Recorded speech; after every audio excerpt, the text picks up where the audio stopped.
To me, it's a distinguished honor and privilege to take a cue from what the acting Prime Minister said, and I can distinctively recall it was about a year ago when I first heard his pronouncement of ingratitude.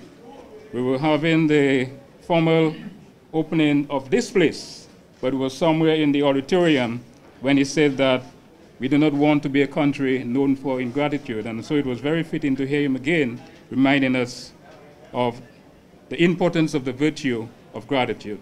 On this note, I wish to remind us that we are here this morning to bear witness to the official handing over ceremony of the restoration of priority building roofs undertaken through the joint collaboration of the Government of Dominica and the China Post-Disaster Restoration Initiative under the South-South Cooperation Assurance Fund. The major tangible contribution came from this initiative in the tune of $8 million, which represent approximately 0.23% of the cost of damage and recovery that this country has to go through. It's important that we bear this in mind, so that helps to give us an appreciation of how far we have been, how far we have come, and still how far we have to go for the journey of the resilience we're looking for. $8 million, and yet still is only 0.23% of the cost of recovery. This accomplishment, however, translates into very tangible outputs, and for this reason, 471 families will be happier, safer, and much more secured. That is directly. I'll give you the indirect aspect so you can get an appreciation. For the Dominica State College, you have a faculty of 63 staff and an enrollment of 1,593 students. If conservatively we could say every household has three family members, i.e. more than father and a daughter or a son, that will translate into roughly, we have in more than 4,968 persons benefiting from the initiative at the State College. If we take into consideration the other 471 families, and we take the same average of 3-member household family, that will give us the total of 6,381 persons benefiting from the intervention that we had from the China aid and the contribution from the People's Republic of China. And I think they deserve a very, very serious round of applause.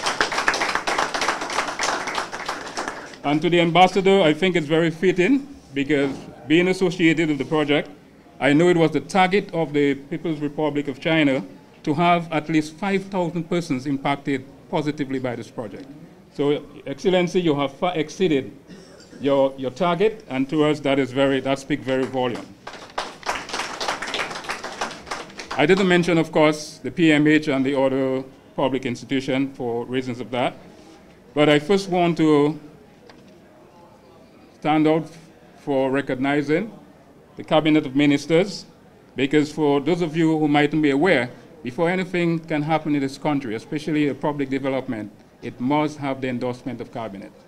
And so without the endorsement or the due consideration of Cabinet, all the good intention and the goodwill of the People's Republic of China would not have come to fruition. And I think we really owe a very big debt of gratitude to the Cabinet of Ministers for the positive consideration.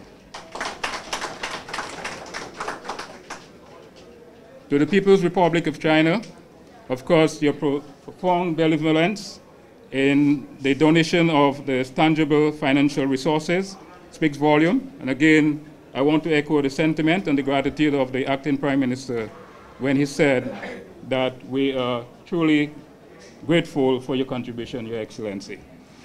We also really want to single out the United Nations Development Program for facilitating the conveyance of the aid and executing the project, for also leading the revision of the building codes and also the publication of the Housing Handbook, for conducting the training of building construction professionals, and for undertaking the construction of the first resilient model roof in this country.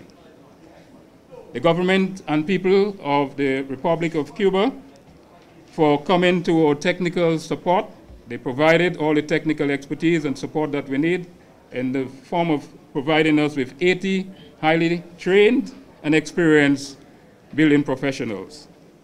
Also, the contribution of the Bolivarian Republic of Venezuela in helping that initiative is also recognized. Without the effort of the Ministry of Foreign Affairs, I don't think any of those things would happen, because they have had to effectively coordinate all international response. And to Minister Barron and, of course, P.S. Burton, we really want to say a very big thank you to you for that. To the Secretary, to the Cabinet, and the Office of the Prime Minister for very early on providing the logistical support for ensuring that the Cubans could come here as safely and as comfortable as possible. We must recognize that. To the Ministry of Planning and Economic Development for the technical support and direction given to the UNDP, the Engineers Without Borders, and even to the technical persons that we have from Cuba, we say a very big thank you to you for that as well. To the Ministry of Housing, the senior administrative and technical staff for providing the support to ensuring that the Cubans are very comfortable here. As you may not be aware, I need to tell you that we have to house, we have to feed, we have to transport, and we also have to ensure that they're clean. And so that necessitates a tremendous amount of effort and organizing to ensure that they are as comfortably as possible. So to the staff, I really want to say a big thank you for that. The Engineers Without Borders, you heard it. Of course, we see Bill is in our midst here this morning. They provided very sterling support to us and continue to do so by way of training and construction. To the various international humanitarian groups, it would be remiss of me not to say on behalf of government how pleasurable that we feel, and we really want to say a very big thank you to the IOM, the International Organization on Migration, the International Federation of Red Cross, the Caritas, the Israel Aid, America's All Hands and Heart, Samaritan Purse, and all the others in really ensuring that the reconstruction of the roof that we had were a reality.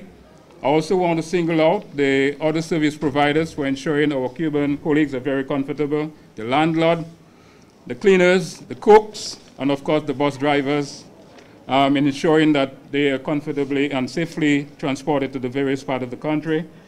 To everyone taking time off here this morning, to the student, maybe, I hope you didn't have to boycott your classes, but for ensuring that you're here this morning, we want to say a big thank you to you, to the media for really gracing us with tremendous support and coverage this morning.